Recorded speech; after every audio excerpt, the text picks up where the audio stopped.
Et salut les amis, bienvenue sur la chaîne de Shark et Splinter. Et ouais, je sais, deuxième unboxing pour ce projet 2023. Je vous en dis plus après notre générique. À tout de suite les amis.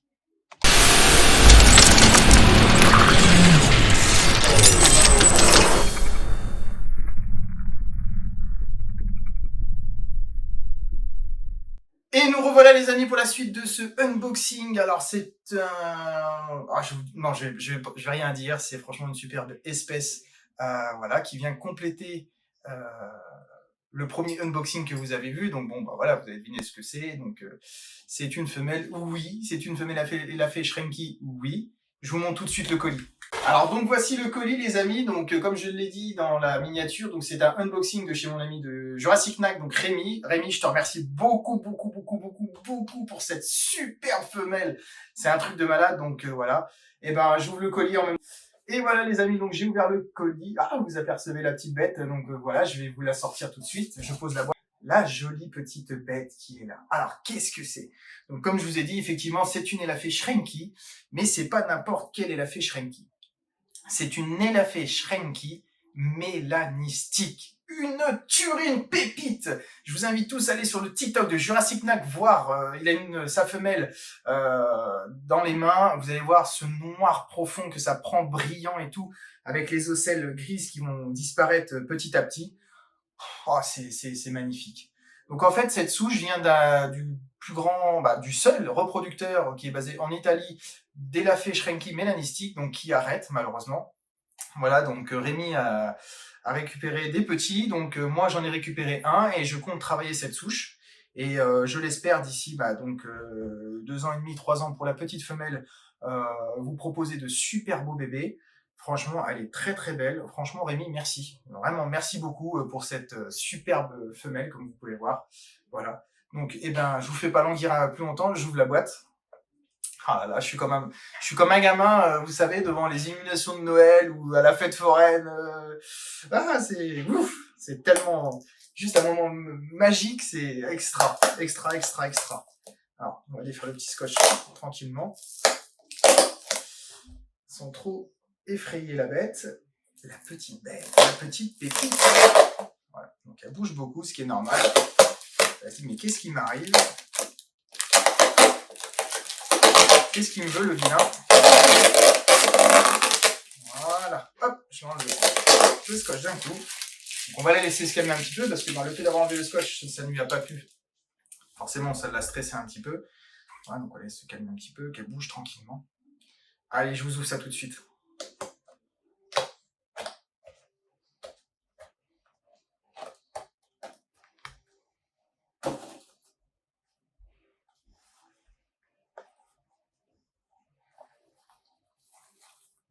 Et merde. Voilà. Et voilà les amis, la superbe élafée Shrinky mélanistique. Ou mélanie comme vous voulez. Regardez un peu cette beauté. Ce noir profond avec les ocelles grises, donc comme je vous disais, donc en grandissant, les ocelles vont disparaître et elle va rester d'un noir extrêmement profond, extrêmement brillant. Elle est vraiment sublimissime, elle est vraiment magnifique, elle est... J'en suis fan. Franchement, ça fait 6 mois que je réfléchis à cette espèce, que j'ai étudié, que je me suis beaucoup renseigné auprès de beaucoup de gens. J'ai été en contact très récemment avec Richard Dijoux. Donc Richard, je te remercie pour ta gentillesse et puis l'accueil que tu m'as eu au téléphone, vraiment superbe. Donc voilà, avec qui j'ai beaucoup échangé sur les colibridés, parce que comme vous pouvez savoir, donc Richard a fait ça depuis près de 30 ans du colibridé. Le projet sera calaille avec le mâle, donc être mélanistique, qui vient de chez Reptilis. Alors pourquoi je l'ai pris chez Reptilis et non pas Jurassic Knack? Pour éviter la consanguinité, ce qui m'avait prévenu que les mâles et femelles qu'il avait étaient frères et sœurs. Donc pour éviter la consanguinité, j'ai donc pris chez Reptilis, qui étaient les seuls à avoir un être mélanistique, donc porteur du gène mélanique et qui n'est pas ressorti, et elle qui est mélanistique, donc qui devrait me faire de sublimes bébés. Voilà. Allez les amis, on se retrouve tout de suite pour la mise en terrarium.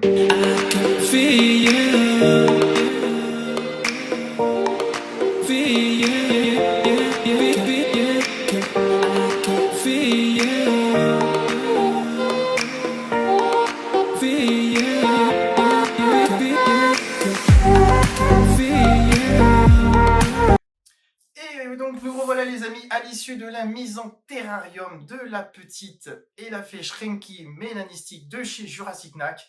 Voilà, donc, et puis comme vous pouvez voir aussi le beau t-shirt de l'île aux tortues que j'ai gagné. Je ne vous avais pas montré encore, attendez, je baisse un petit peu la caméra, voilà, pour qu'on voit bien. Voilà, donc je te remercie beaucoup Chris pour ce super beau t-shirt. Donc la mise en terrarium de la petite, donc voilà, donc ça a été assez rapide parce que bon, elle est partie directement se cacher. Alors certains vont venir critiquer, à dire oui, tes terrariums sont trop grands, tu vas les stresser, tu vas machin.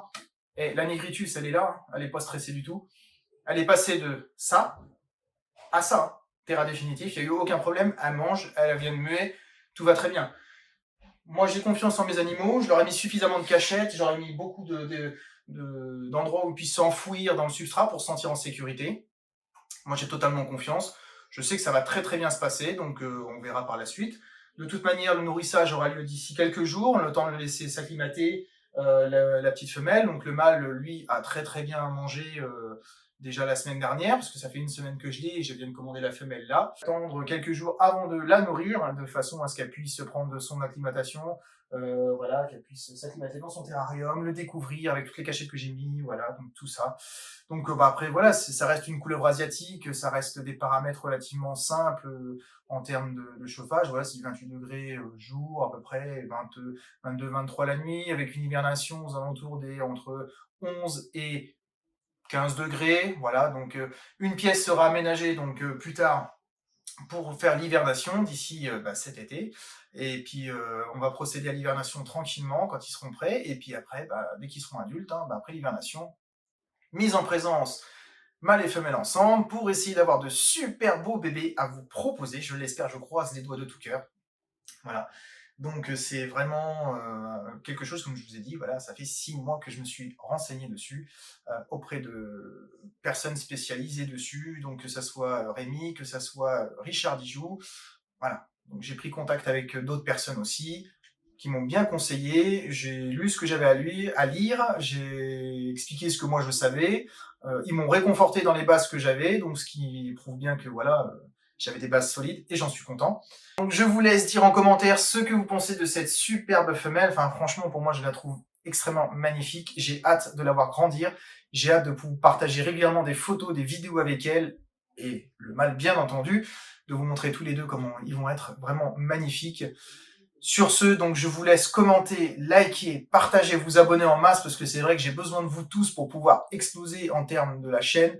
Donc je compte sur vous tous et je vous remercie du fond du cœur. Et je vous dis à très très vite dans une prochaine vidéo sur les projets de la chaîne à venir. Salut les amis, ciao ciao!